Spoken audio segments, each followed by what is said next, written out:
Before we get started, I would like to introduce our distinguished guests that we have among us this morning. In addition to Judge John Broderick, we have with us the Vermont Attorney General T.J. Donovan. We have the Vermont Secretary of the Agency of Education, Dan French.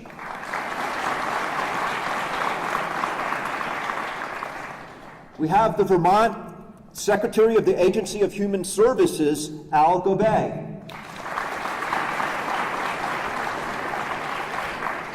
We have the Vermont Mental Health Commissioner, Sarah Squirrel.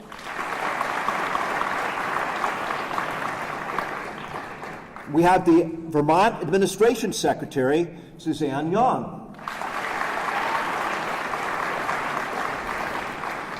And we have with us the Governor of Vermont, Phil Scott.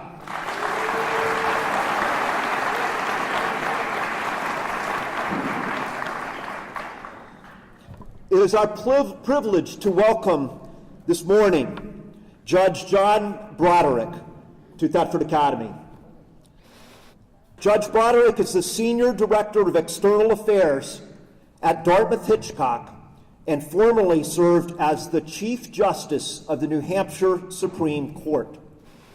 For the past 32 months, he has traveled throughout New England and Vermont on a mission to change the culture and conversation around mental illness in an effort to destigmatize it. He says it's the most important work he has done in his entire professional career. Now it is my distinguished pleasure to introduce to you Judge John Broderick.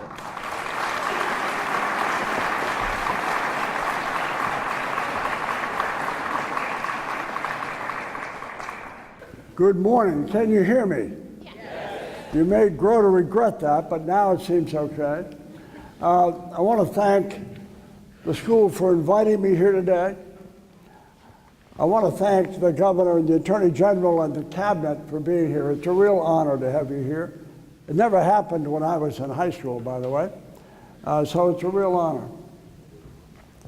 And I want to thank all of you for being here, too. I know you didn't have much choice in the matter, but you do have a choice on whether you listen or not, and I hope you listen, because I need your help. That's why I'm here today. For the last 33 months, I've been traveling throughout northern New England on a mission, really, to change the conversation and the culture around mental illness, because we need to. I'm a baby boomer, and my generation never talked about it, never. Your generation is smarter than that, I know you are. You're the least judgmental generation in the history of the United States. And if we're going to change that conversation to take away the shame and the stigma that still exists, I need your voices. I need your help. That's why I'm here. I grew up in a middle-class town north of Boston. I'm sorry about that, but someone has to grow up in Massachusetts. It was me. My father was a high school teacher, and my mother worked in an office in the neighboring town. My best friend, when I was 10 years old, lived right across the street from my house. His father was a graduate of MIT. In my childhood, in my neighborhood, MIT was rock star status. My friend's uncle, his father's brother, never finished high school. He was an inpatient at the Danvers Mental Hospital in Danvers, Massachusetts. Every adult who spoke at that place, and every kid, including me, used to call it the nut house. We must have thought that was funny. All these years later, looking back, I think we all should have been ashamed to do that. Think of all the people who were confined or treated at Danvers, and to all the people that love those people, but that's what we called it. And sometimes in the summer, usually on Sundays, my friend's father would pick his brother up at the nut house and bring him to their house across the street. I can still see that man. I was 10 years old. He never looked at me, he never gestured to me. But he was pretty scary, I thought. He was, after all, in the nut house. And on those warm Sundays, I never had the courage to cross that street to play with my friend. I just didn't. And when that man left my neighborhood on those summer nights, I felt a sense of safety again, because I knew, even as a 10-year-old kid, that I would never see anyone or know anyone again with a mental health problem. I was wrong about that, which is one of the reasons that I've devoted a lot of my life, last 33 months, talking about it, because we need to. Some decades after that childhood I described, in a different state, namely New Hampshire, in a different community, Manchester, and on a street somewhat different than the one I grew up on, mental illness crossed that road from my childhood and took up residence in my own house. It was unseen, undetected. My wife and I are baby boomers. We didn't know anything about mental illness, but it was in my house and it was growing. I had two sons, 11 and 13. It took up residence in my 13-year-old son. He didn't know he had a mental health problem. Makes sense when you think about it. How would you know? Just how you feel, how you respond to other people. But he was suffering. On a Saturday, when he was going to graduate from the 8th grade, he told my wife and I that day he didn't want to go to his graduation. We said, "You have to go to your graduation." We thought it was a sad day. He didn't want to be bothered. That wasn't why, but we didn't know it then. He was a really talented artist, and so he spent a lot of his time in his bedroom with the door closed, drawing. Today I would describe it as withdrawing, but I was pretty ignorant about mental illness back then. I'm not ignorant now, by the way. I'm not ignorant now. My son started smoking at Trinity High School when he was a freshman. He kept that pretty well concealed. He had friends in high school, but not as many as his younger brother, 2 years behind him.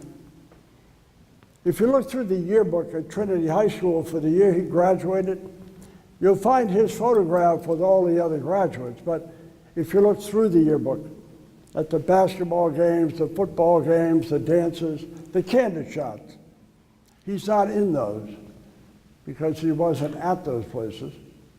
He was probably home drawing or withdrawing. I didn't see it then. I see it now. I see it now. He did okay at Trinity, not as well as he could have, but he always tested well, and he got into a pretty good school in New York, and then off he went.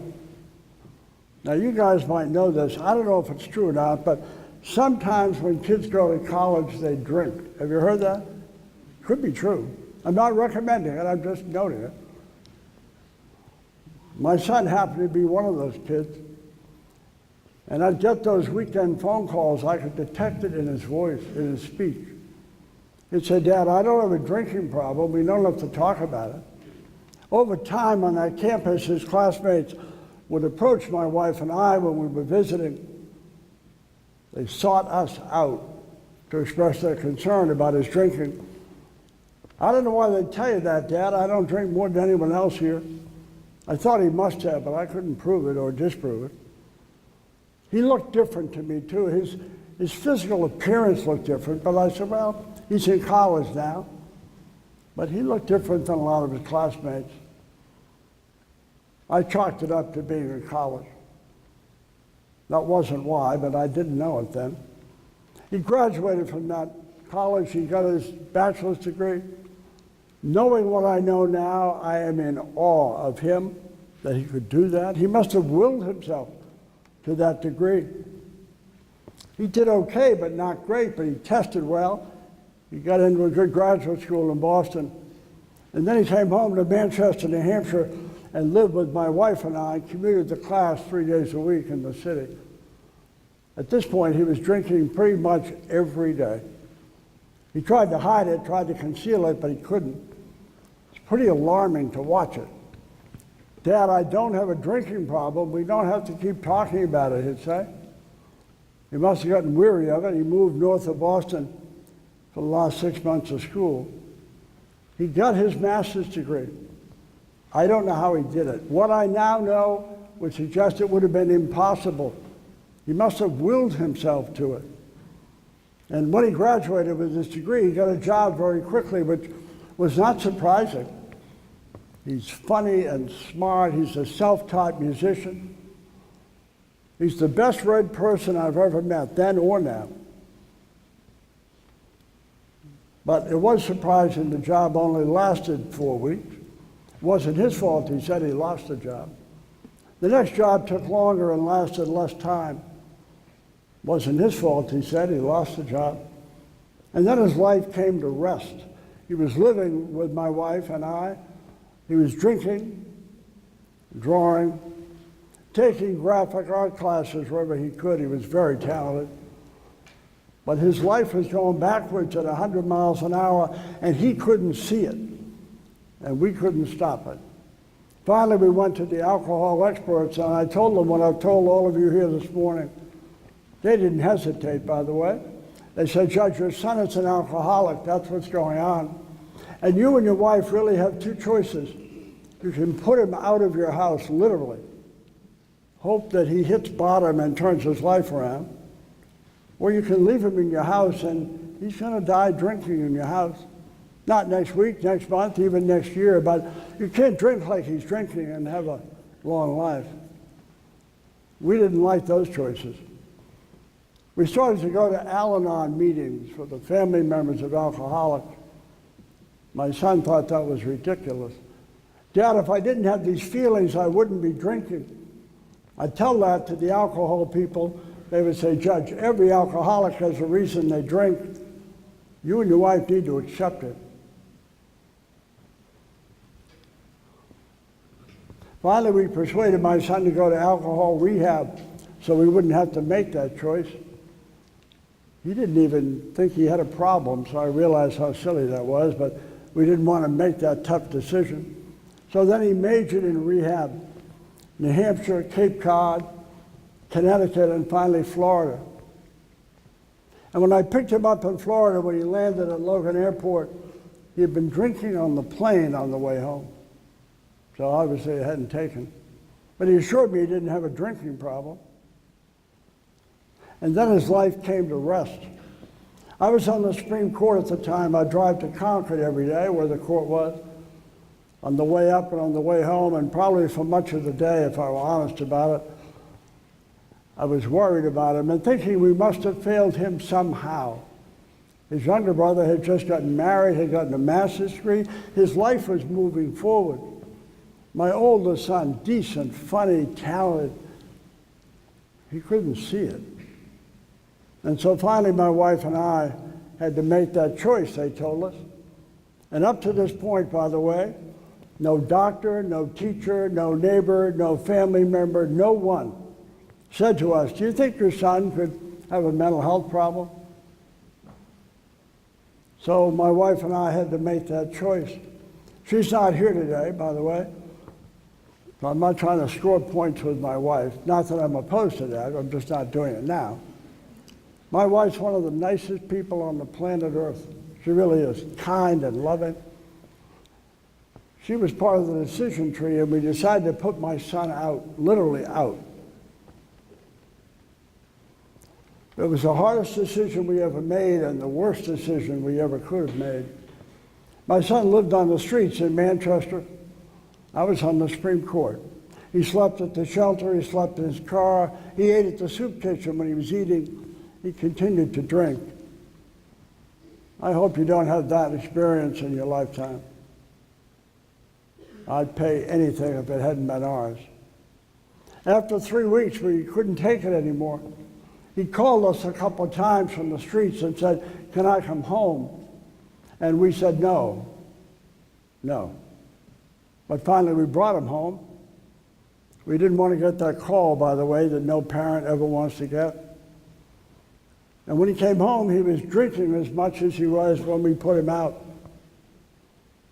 His underlying mental health problems, which we did not see, we saw alcohol, and which he could not verbalize if I didn't have these feelings. When he came home, I'm sure he had been so traumatized by his time on the street. He was fearful because his drinking hadn't changed. that we might put him out again, and he knew he couldn't go back out. And so one night he assaulted me. I went to the intensive care unit at the local hospital. I was there in the ICU for 6 or 8 days. I have no memory of that, but my wife does. I don't know how she survived it. My master's educated, decent, talented son was arraigned in a public courtroom, issued an orange jumpsuit, and went to the Valley Street jail. I don't have any memory of that, but my wife does. It was all over the news, my wife told me, in Boston and New Hampshire. They wrote about it in the New York Times, the Los Angeles Times. When I was in the ICU, my doctors went on the Today Show, talk about how I was doing. I didn't know it then. My wife said she'd go home every night, there'd be 20 messages on the answering machine. She said, I'd erase every one of them. What would I have told people? What would I have said? She visited him at Valley Street, she told me, when I was in the ICU. They talked on a telephone with plexiglass between them. He was all upset. He said, Mom, is Dad okay? Just tell me he's going to be okay. I don't know why I did that to Dad. I can never forgive myself. Just tell me he's going to be all right. In the early days, she didn't know. He said, Mom, they won't let people visit here but only once or twice a week. But on some days, if you went to the cemetery, I can see it from my cell. I would at least know my family hadn't abandoned me. And so my wife, this was late March, early April, kind of dreary. She would drive to the street corner, park the car, and get out and wave to the prison, give him a thumbs up sign.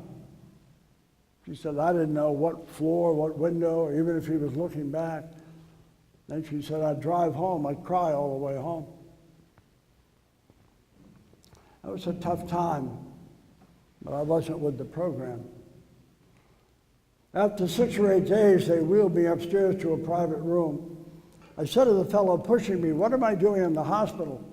He said, I think you fell. I felt pretty sore for someone had fallen, but I didn't know.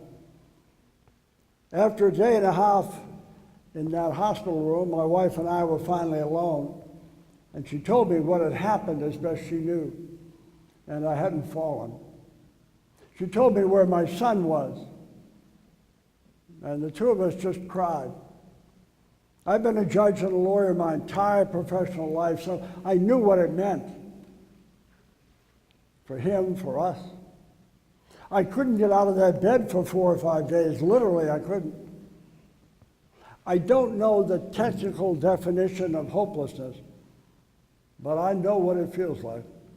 That's exactly what it feels like. I wasn't allowed to visit my son when I got out of the hospital. I would have. I didn't understand it. If I had any understanding, it would be that alcohol, when it's abused, can take people to bad places. That's what I was thinking.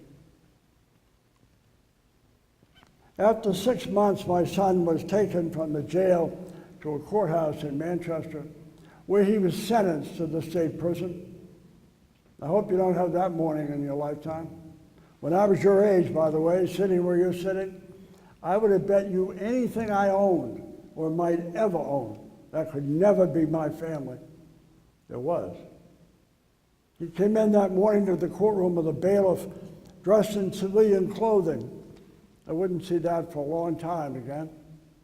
He walked over, my wife and I were in the public section, we stood up, gave me a big hug, held me back by my shoulders to look at me. He said, Dad, are you okay? I am so sorry. I don't know why I did that to you. I'm just so sorry. I didn't understand it. I said, we must have gotten into this as a family, and we're going to get out of it as a family. If you don't quit, your mother and I won't quit. He said, I won't quit, Dad. My master's educated son was then sentenced to 7.5 to 15 years in the state prison. I don't know how we all didn't pass out. He had served 6 months, so he had 7 years to go. The court suspended 4 of the 7. He could serve those on parole if they paroled him. But he was going to go away for 3 years at a minimum, and then he was gone. That was a long ride home. After 30 days, we were allowed to visit. The first 30 days, they evaluate every new inmate. We met in the secure psychiatric unit of the state prison. That's not where he was housed, but that's where we met. They may do good work there, but it's a sad, antiseptic, clinical place.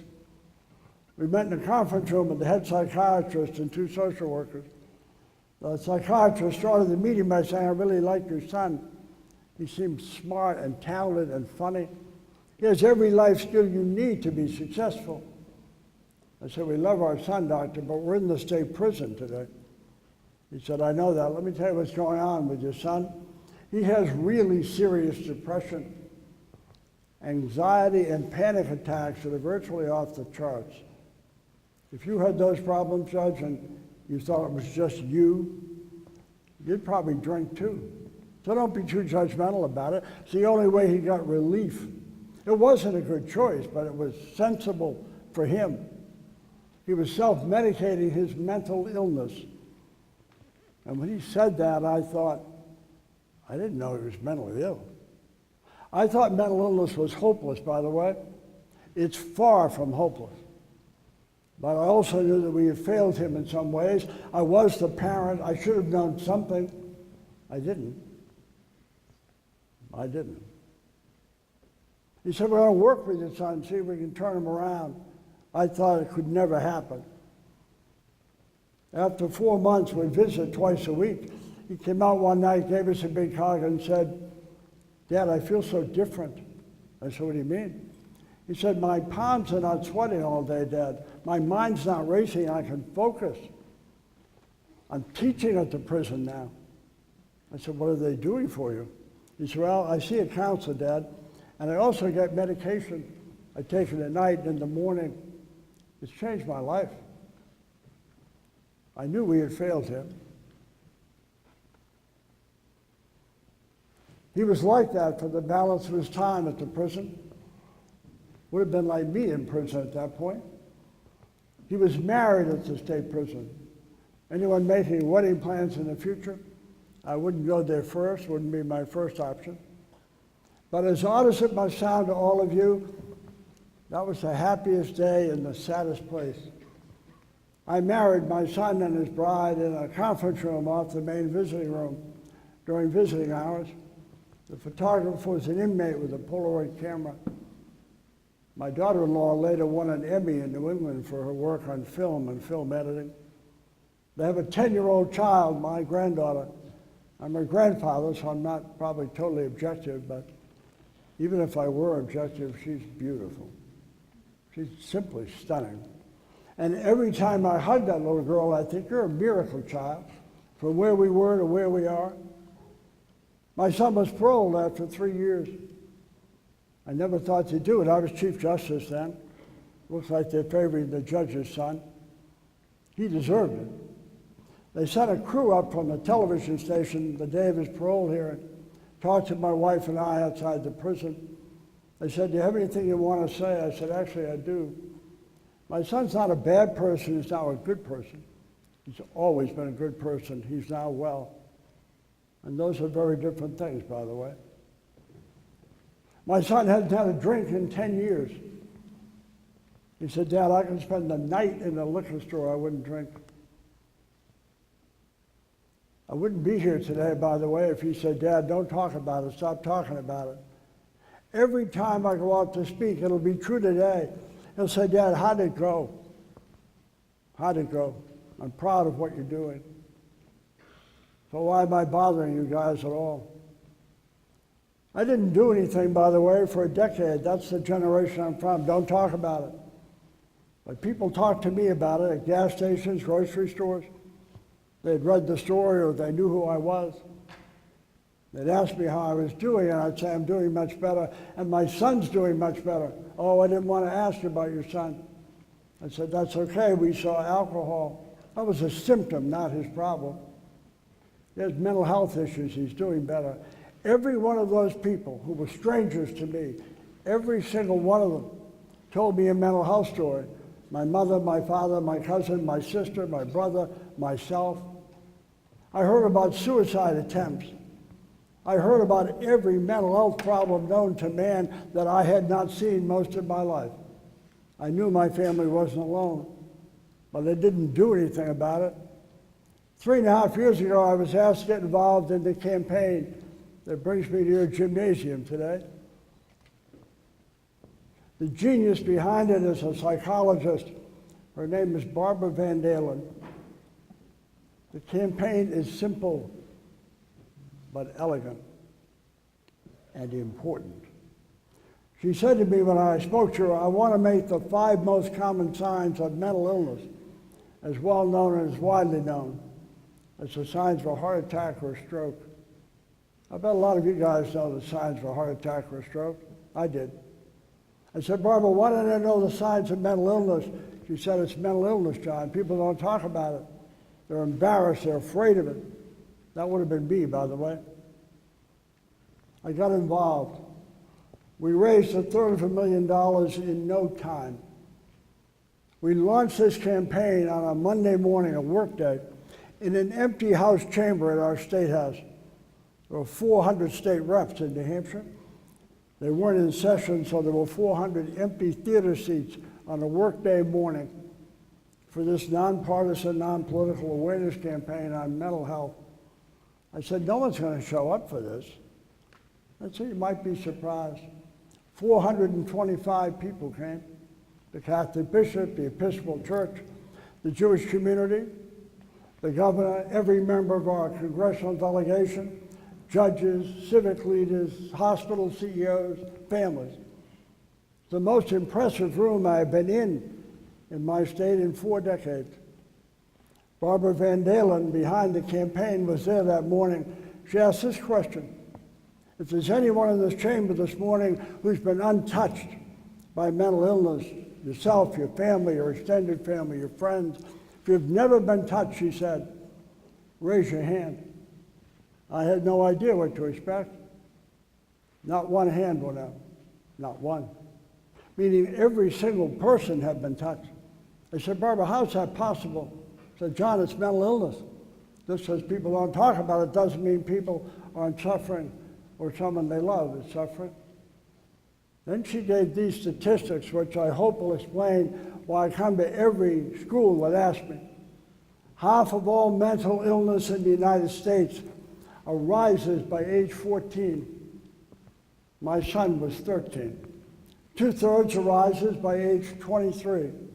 Last year in our country, more people died by suicide, over 45,000, than every car crash across the nation, 38,000.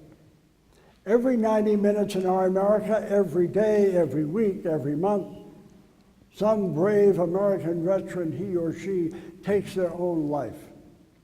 We lose 20 veterans a day to suicide in America. We never talk about that. It's awkward, so we just don't go there. That's not the answer, by the way. That's not the answer. I need your help. After we had that hugely successful launch, we didn't know what to do next. We didn't have a manual. So we waited to see if anyone would ask us to speak anywhere.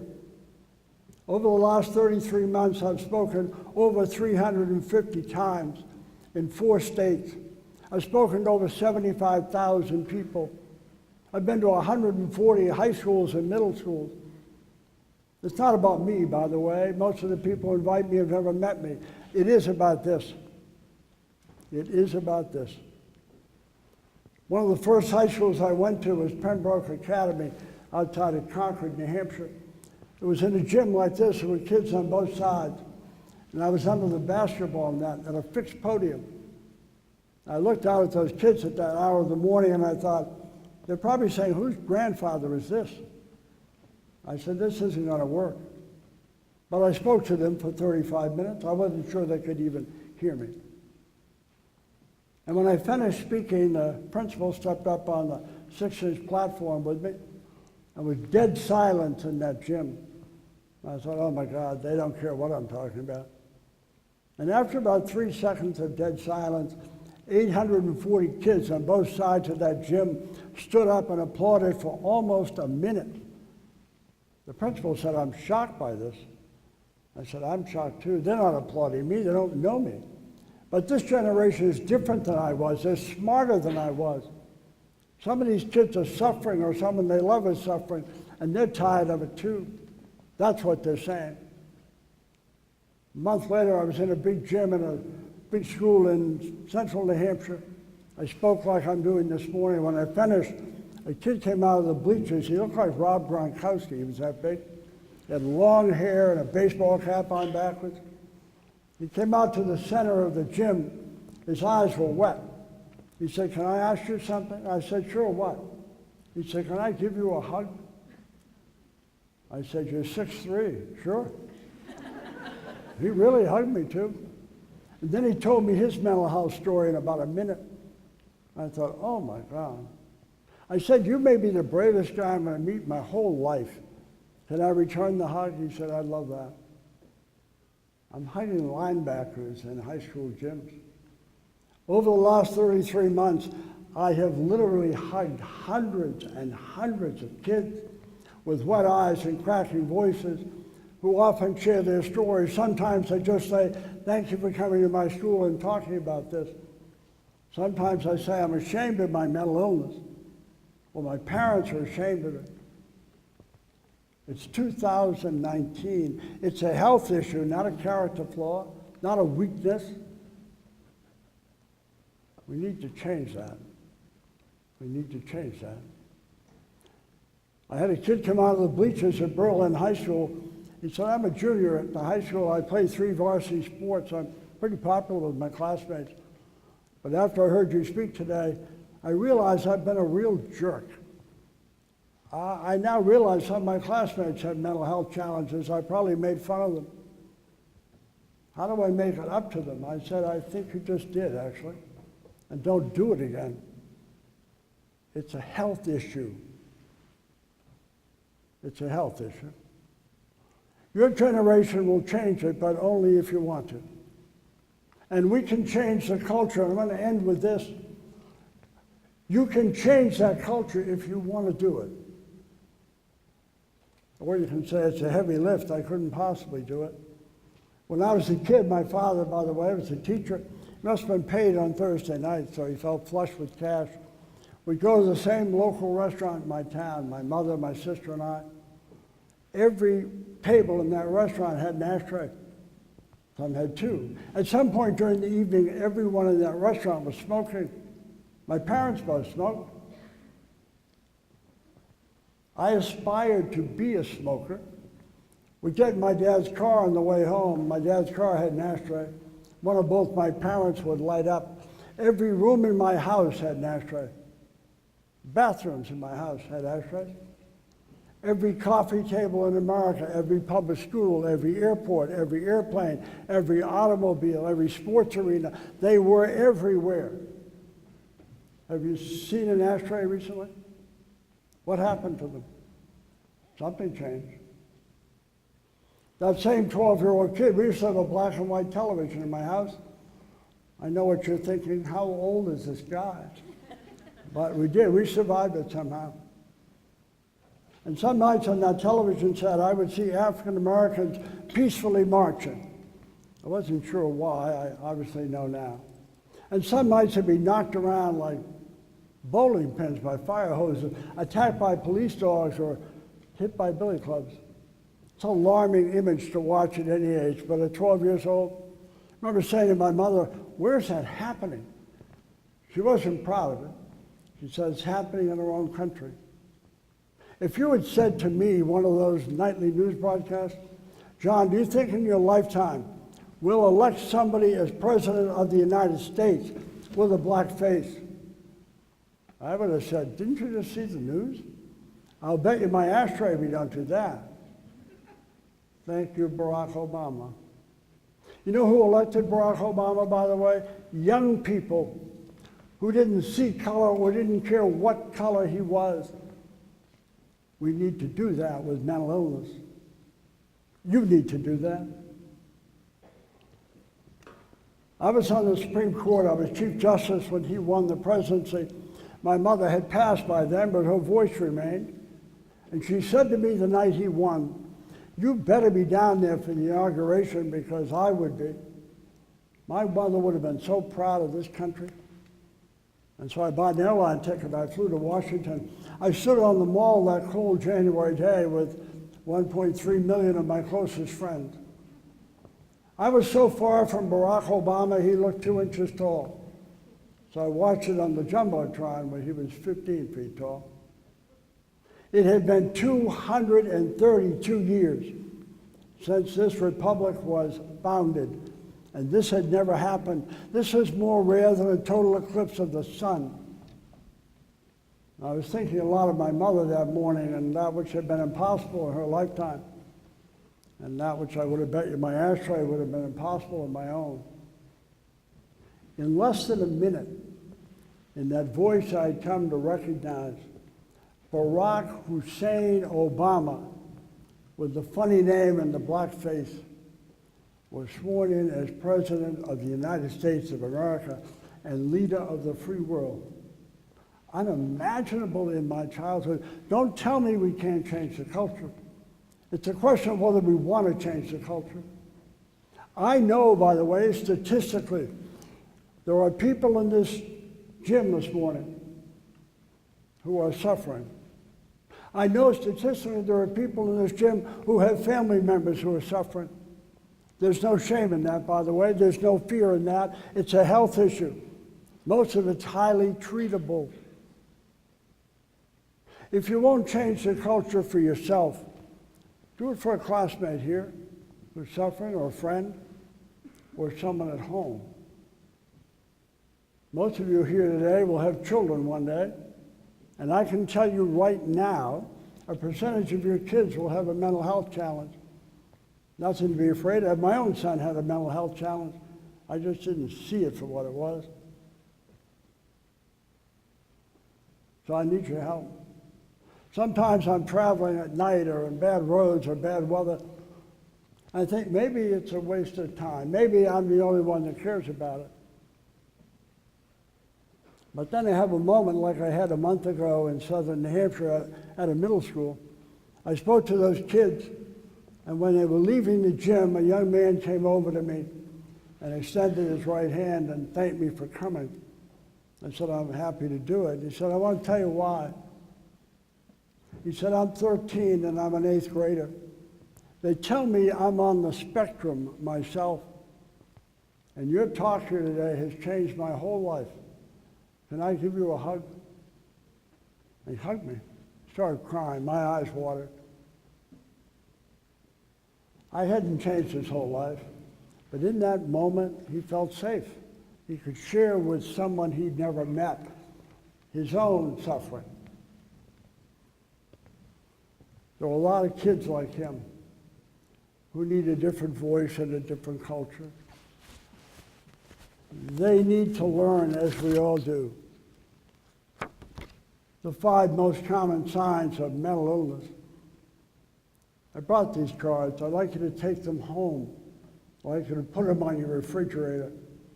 I'd like you to help me start a conversation that has not existed in America since it was founded. And if you do that, by the way, you'll save and change lives. You won't know what life, but I guarantee you it'll matter. It'll matter to someone, and maybe your own family. Anyway, thank you for listening. You've been really patient. Thank you very much.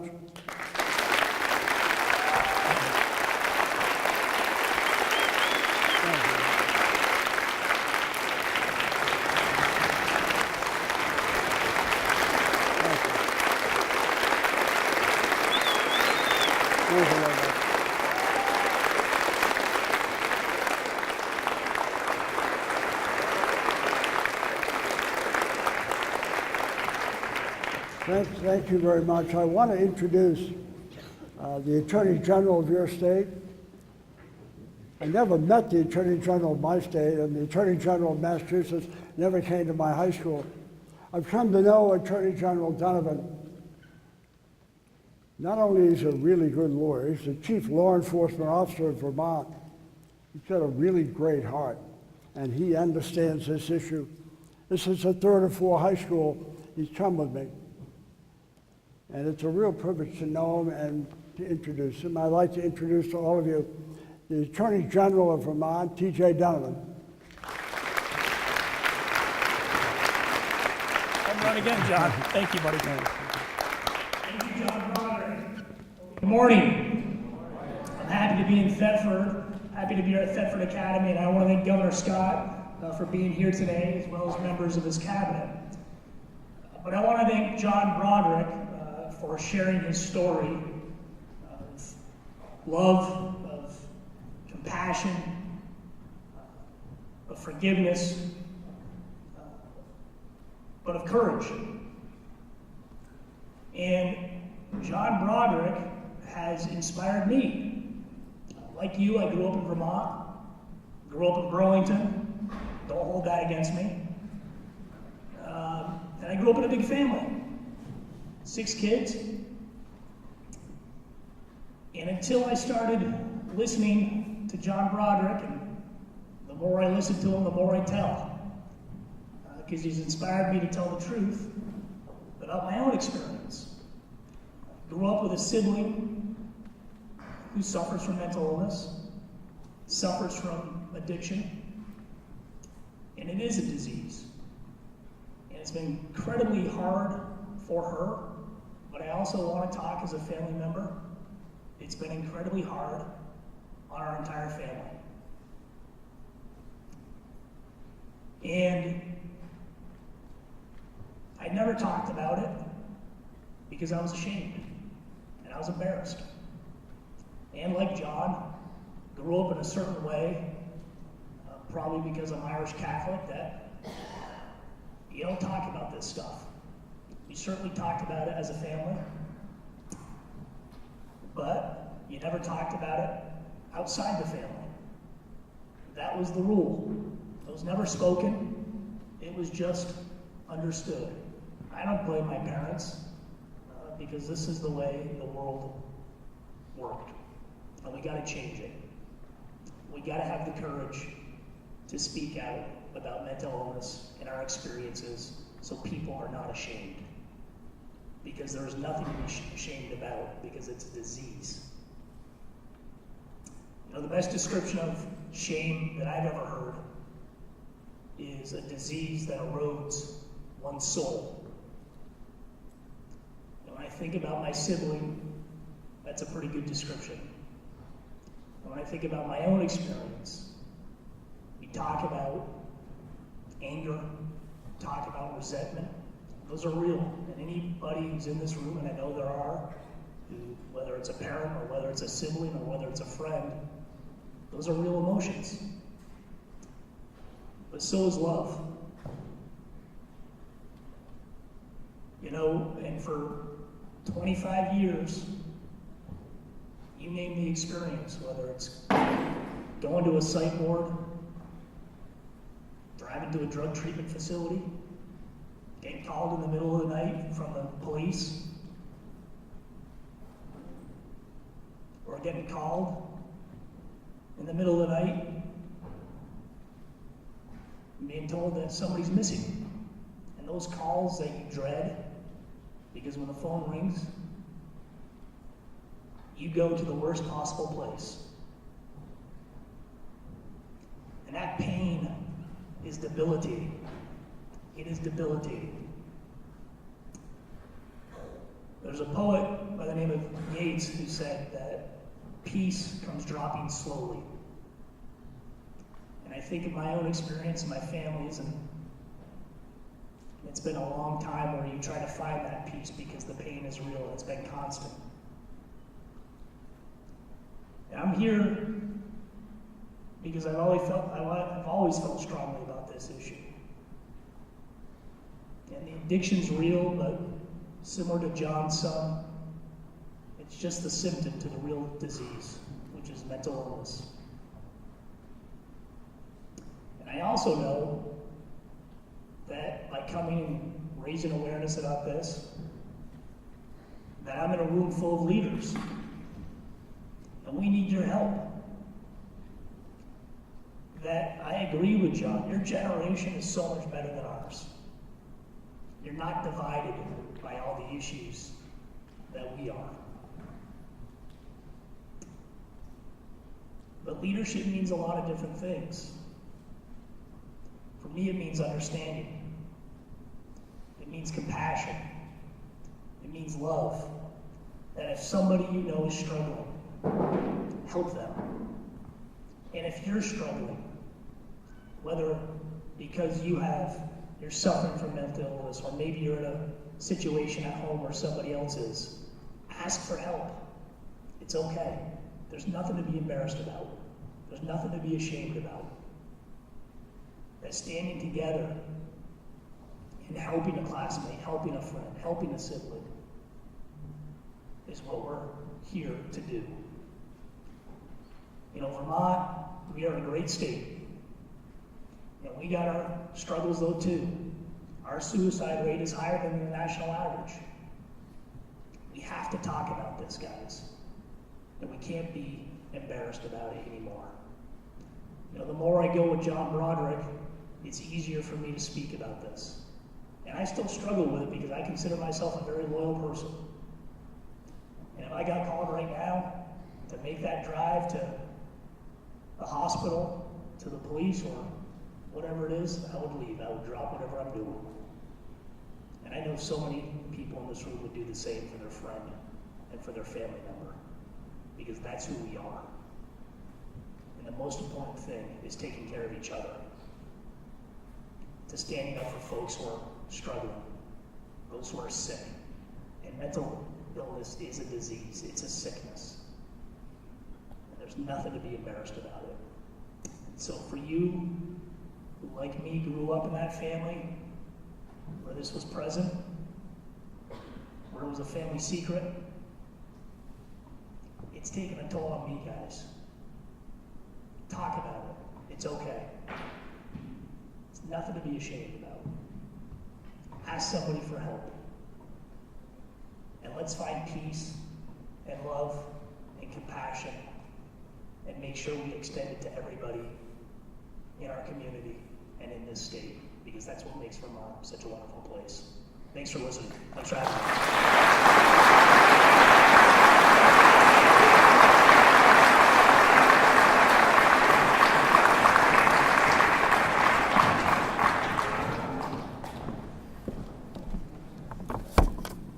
Thank you, Attorney General Donovan, and thank you, Judge Broderick. Your words have touched us all, and we so much appreciate that you were here with us today. All of you guys, I think you know who to turn to at Thetford Academy if you need to talk about these issues. But just remember that Mark Bichette and Rebecca Walter in the counseling office, along with Siobhan and so many of the adults in our community, reach out to anyone that you feel you have that you can trust, and talk to us, and we can help you, and we can as a community work through these difficult issues together. We really appreciate your inspirational words.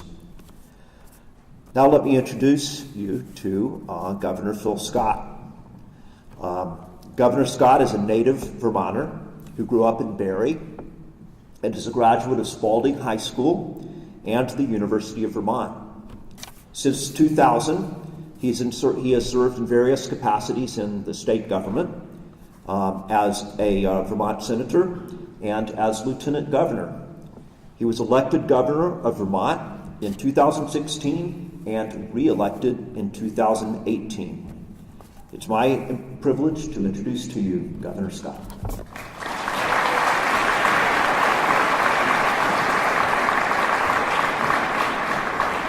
Well, good morning. So, after hearing Judge Broderick speak, I'd never heard him speak before. Very heartfelt, powerful message. It reminds me a bit of what happened to me last week. Last week, Jennifer Gardner came to Vermont. Anybody know who Jennifer Gardner is? Right? Famous actress. So we went to an early childhood care facility, and we were there because she was promoting that, and I have a deep sense of responsibility. I think that that's part of the solution, that we should be investing more in early care and learning. I think building the foundation is important. So we were there to promote that, and Jennifer Gardner was there, and they asked us to read. So Jennifer was the first person to read, and she got out her book, and it was Mama Llama. You all remember Mama Llama? Well, she had read it probably a couple of hundred times. So she read, she's an actress, and she read with such enthusiasm. She didn't even have to read the words, she just showed the pictures, and she'd done a commercial for it. She was actually Mama Llama in a commercial.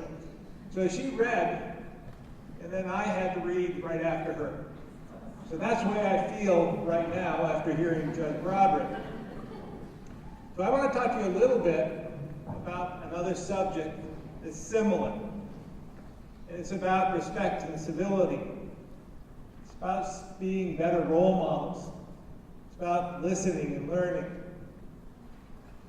Lord knows we need better role models in this country right now. We all have an obligation to do that.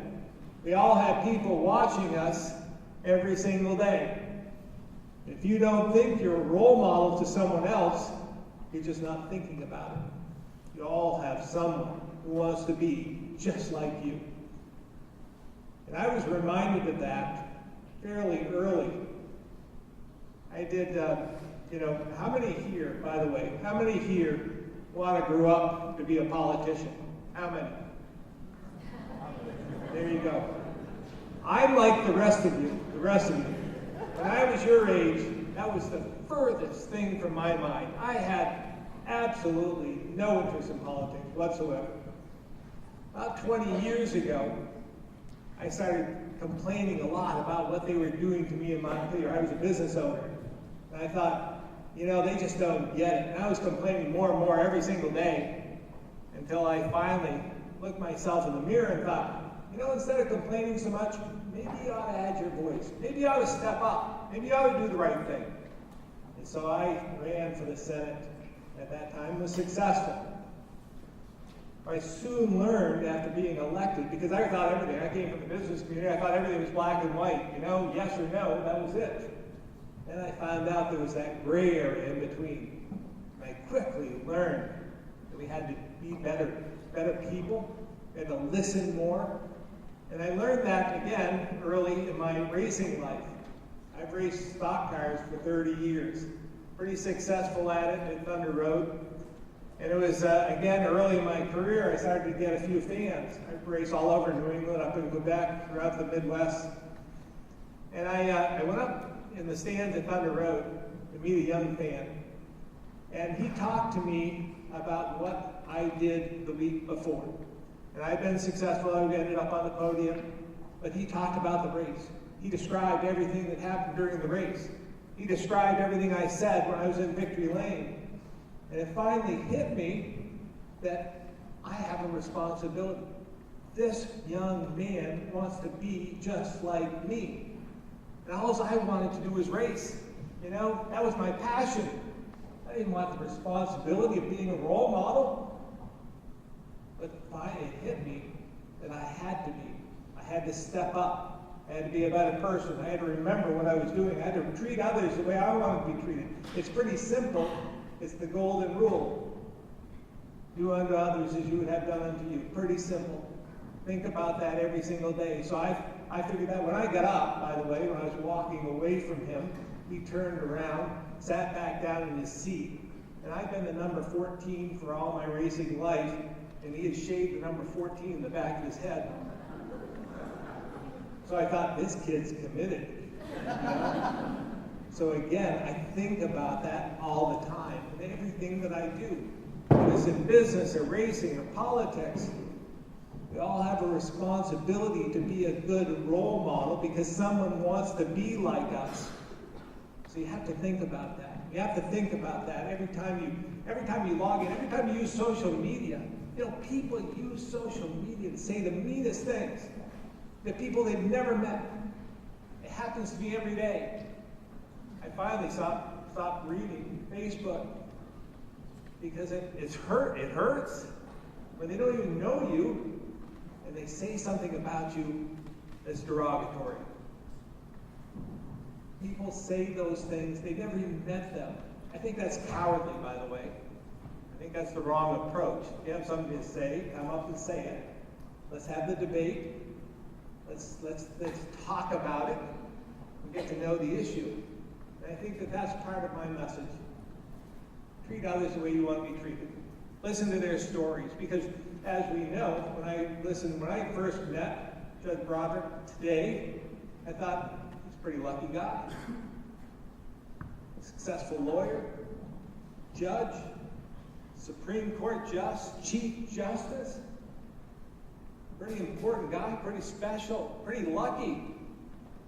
I still think he's a lucky guy because he's learning from what his life lesson to promote something that he feels deeply about. But now I have a different perspective because I got to know him. He's had some hardship in his life. And I bet there's hardship in each and every one of our lives. My dad was a World War II vet. Grew up in Washington, Vermont. Went into the service. Went through the D-Day invasion. If any of you have read about the D-Day invasion, was blown up in a tank. He was a tank operator. Lost both his legs. Spent 2 years in Walter Reed Hospital in Washington before coming back. Came back to Vermont. Met my mom. Had 3 boys. But he died when I was 11. You know, it must have been tough on my mom. Those are stories that we all have. That we all have to listen to. And that we all have to keep in mind when we meet somebody. We might have an impression. Our first impression isn't always the best one. We have to keep in mind that they have a story to tell. We have to listen to it. And they have some hardships. We have to have compassion, empathy for them. So, there's one thing that I can tell you. It's just to take a step back. Don't be judgmental. Listen. Be tolerant. We're known in Vermont for our tolerance and compassion. It's part of our DNA. Recognize that. We can all be better people. We can all change. It's never too late to be a better person. It's never too late to do the right thing. I've learned that every single day. I made a decision on some gun legislation a year ago. I was on the other side of the issue like a year and a half, a year and a quarter ago, a year and a day ago, until Parkland happened, until something happened in this state at Fairhaven. And I read the affidavit, and I said, before that, I said we didn't need to change our gun laws. I'm an avid hunter. I have a gun safe full of guns. I said we're special here in Vermont. We don't need to change our gun laws. We're insulated, we're different. And then that happened. And I read the affidavit, and it changed my perspective. It shattered my image of Vermont. And I knew we had to act. I knew I had to act. And I had to step up and say that I was wrong. It's not easy to admit you're wrong. But you have to do that every now and then. We can change, we can evolve, we can admit to some of our shortcomings. So, again, if there's one thing that I can do, is tell you, respect, civility, don't be afraid to say you're wrong, don't be afraid to do the right thing, and we can make Vermont a much better place. So thank you, Judge Broderick, for your story. Thank you all for being such great listeners. There wasn't a single sound during his whole message, and I thank you again for the people you're going to be and the message you can send and part of the solution. So thank you very much.